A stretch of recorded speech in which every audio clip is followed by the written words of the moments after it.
Super Mario Brothers 2.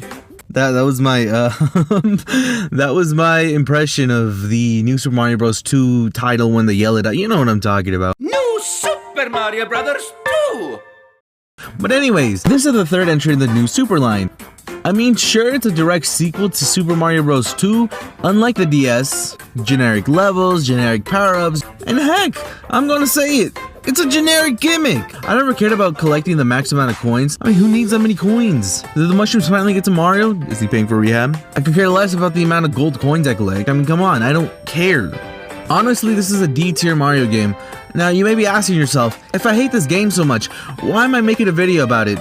Great question. New Super Mario Bros. 2 introduced two new worlds, the Mushroom World and the Fire World. Alongside it is the return of the Star World. Now, for a game as generic and as safe as this, what could these worlds possibly contain? Every level is based off of a world they're located in. Grass is grass, desert is desert, and so on and so forth. But Mushroom, will we finally be getting unique levels? No, it seems that they just filled these worlds with random junk. And that's why I wanted to answer the simple question. Out of the special worlds, which special world is best in Super Mario Bros. 2? Now, before I get into this, just remember that I'm right and you're wrong, okay? Even if it's opinions. Let's do this. The lowest of the low is the special world Mushroom World. Even the world theme is generic. It's, just mushroom for the background, with the most basic power-up themed after it. 2D Mario games aren't really here to stand out, at least not in the era of the new Super Mario Bros. Games. But I wonder how the levels are. They can't be that bad. They're just random levels jammed into this world. No theming, no, not at all. Just some rejected levels that they put into the world and called it a day.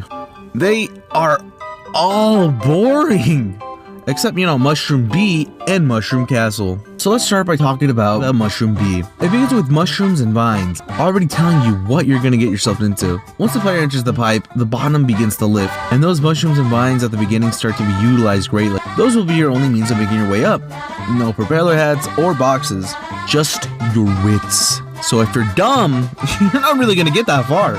There's multiple sections where you'll find yourself climbing up the vine with enemies trying to knock you off, and I love that. It adds a bit of a strategical challenge where you have to figure out how to get around it, but you also can't stop moving, because if you do, you'll be lost to the abyss. There's a Star Coin that's trapped in the middle of a group of paratroopers.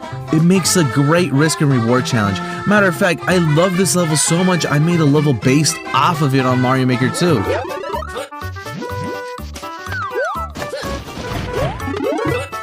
Check it out. Anyways, enough praising this one level. Let me praise the next one. I actually really like this level. I love the idea that there's a threat that Mario can't defeat after him. That if he stays still, he'll end up in the floor filled with spikes. I love how eerie it is. Where the ghost house of this world lacks, this level brings. It's all great with no live creatures. Not even the plants were safe. Who knew that the plants had skeletons? You're in an environment where your power-ups are of no use. All you have is your basic moveset to work off of, and even that is limiting. This is something more levels should strive to do. Make the player think with their heads rather than their power-ups. The boss was the same old. It was just Larry. Bounce on his head 3 times and he's gone. On the number 2 spot is the Star World. For the world that you unlock at the end of the game, it's it's actually pretty fun. I wish more of the game had these ideas in them. One level turns the sky dark and introduces a new element to the game, moon coins, which are just root texture star coins, so I guess they didn't actually add anything new. And another level calls back to Super Mario Bros. 3. Heck, the final castle brings a new challenge that's really fun to get through, or really annoying if you're bad at the game. It's a Super Mario Bros. 2 game. You can't be that bad! The final castle sees you entering the castle, and what's its main gimmick? You have to make sure you're out of the way of the flashing lights that the Koopalings are blinding you with over hot, boiling lava. Near the end, they have you on a moving platform, and that's when the difficulty spikes. The castle level could have been perfect if the boss wasn't the same thing as the final boss fight, but just dry. Star Dash 6 is the only level that truthfully has nothing going for it. Slow, uneventful, boring, easy. Those were the notes I took when playing through level 6. Nothing happens. You just slowly swim past these fish bones and that's it. Same old backgrounds we've seen before. It's not even that it's a water level. It's just bad. Not to mention it's an auto-scroller. I mean, you're already slow because you're in water, but in auto-scroller? And you only have one enemy throughout this entire level. This level was doomed to fail. And this is in the Star World. Heck, why is it even in the game? It feels like they were just testing out the fish ones to make sure it worked well, and they just accidentally put it in the game. But hey, you know what? At least it ain't racist. For the number 1 spot, the Fireflower world hits the number 1 spot. Literally every level here is gold. Pun completely intended. First level sees you bouncing over pits, riding platforms, and platforming on pipes, and that's the whole level. I don't mean that as a negative thing either. It's genuinely good fun. And the secret exit too is so well hidden. It's a Super Mario World tier secret. Then you make your way to an actually good ghost house that actually feels haunted. They also brought in spiderwebs as a way to progress, but that doesn't ruin the level for me. The second level has you going through the toxic jungle. The third one has bouncing mushrooms.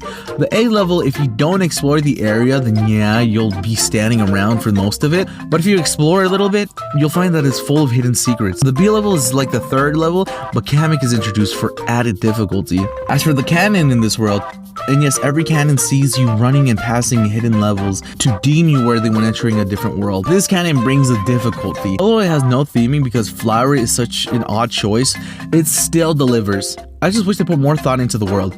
It took them 2 years to develop and was meant to follow up the DS title with a similar name, just missing the 2 in the title. There was a 6-year gap and a new super game in between. So I ask this, what happened? Why are the backgrounds of these 3 worlds so plain looking? It's not special. I bought these backgrounds in 2006 on my DS for New Super Mario Bros. DS for like 20 coins each. There's nothing special about them. The levels in this game would have done better off if it was actually themed after the worlds rather than these random levels that we got. Heck, this is a bare bones Mario game. Have the player unlock these 2 worlds after the end of the game. Want themes? Okay, how about underground and pipes? There. Just give us something, Nintendo. Stop disappointing us. If you want a fun world to play and your only option is to play the 3DS with New Super Mario Bros. 2 on it, God forbid. Pick the Flower World, guys. I've been the doctor, ordering you to play the Flower World. Have a good one, and see you next time.